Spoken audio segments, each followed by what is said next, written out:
Now let's discuss race relations in the 1890s. During this period, you see a really distinct rise, and it has been happening throughout the late 1800s. A distinct rise in white supremacy ideologies. These are just ideas amongst white Americans that they are basically superior in all ways to black Americans. And as because these white Americans, control the levers of government, they passed multiple laws that implemented segregationist policies, and these were called Jim Crow laws. The Jim Crow laws basically created a separate world for black Americans, especially in the South, where you had separate schools, you had separate restaurants, you had separate everything.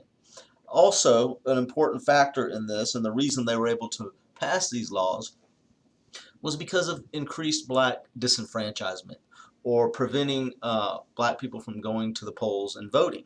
Uh, in national elections, especially in the North, where for the most part blacks could vote, that vote became pivotal in the national elections.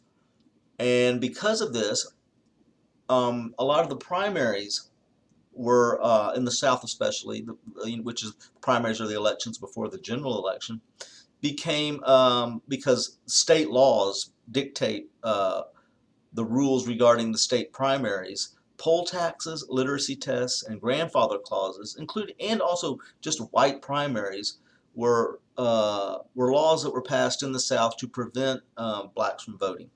Poll taxes, of course, is just charging people to for the right to vote.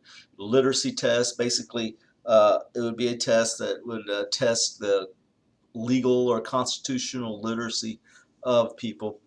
And of course, the questions were often subjective, with no real clear answer, and of course, those judging whether the answer is correct were generally uh, white people.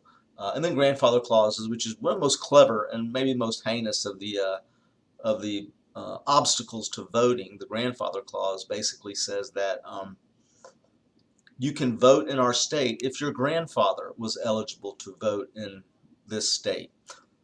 And for the most part, most black citizens of the southern states, especially, their grandfathers were slaves, therefore ineligible to vote, which made them ineligible to vote. And white primaries were just primaries that were, included only white people. And because of these laws in the 1890s and a little bit prior to that, you see a dramatic decline in black voter registration.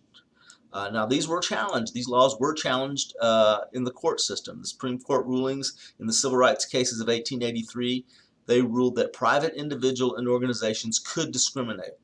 They argued that the law only prevented government entities from discriminating. So it was okay for private individuals and organizations to discriminate. And this case was basically a lead up to maybe the one of the most important and worst Supreme Court decisions uh, in U.S. history. It also is representative of how sometimes the courts are behind the times with regard to social policy and social ideas.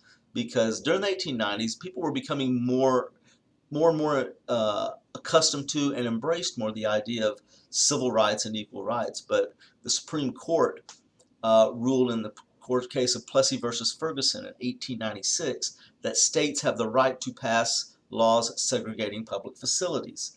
Uh, and this case involves a guy named Homer Plessy who uh, who was in Louisiana, and Louisiana had separate rail cars for black and white road riders.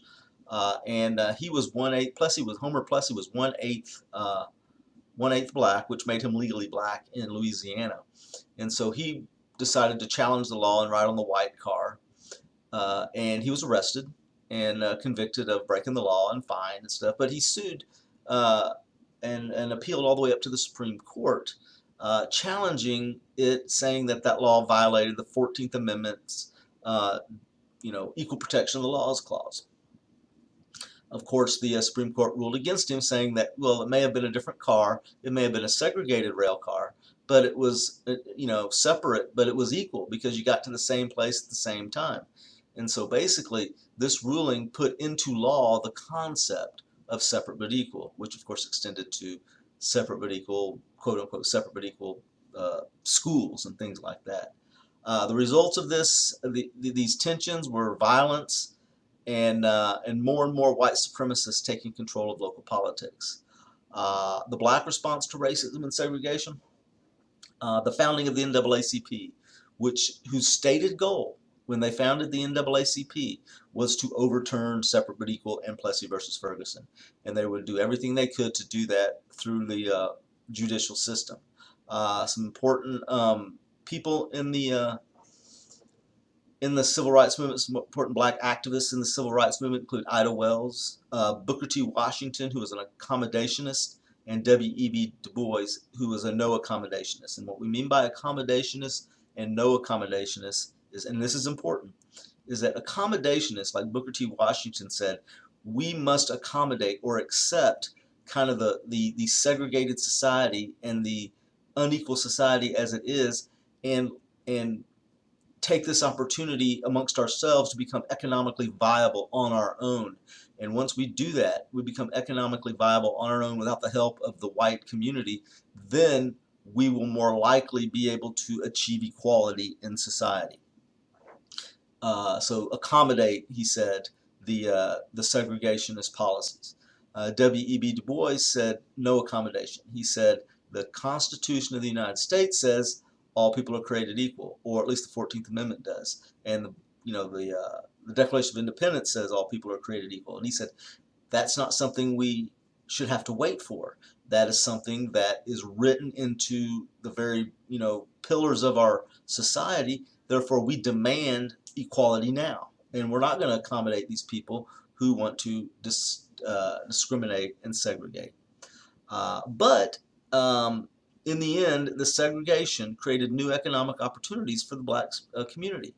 It allowed them to kind of become self-sufficient in a lot of ways, because with things they couldn't receive from white stores or white businesses, they would produce themselves and sell to their own community.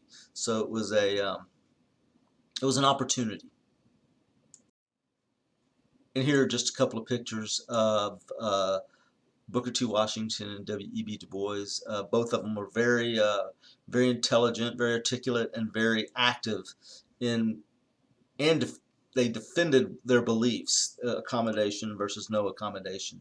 But they both made good arguments regarding their stand towards the problems of segregation, problems of racism within the United States.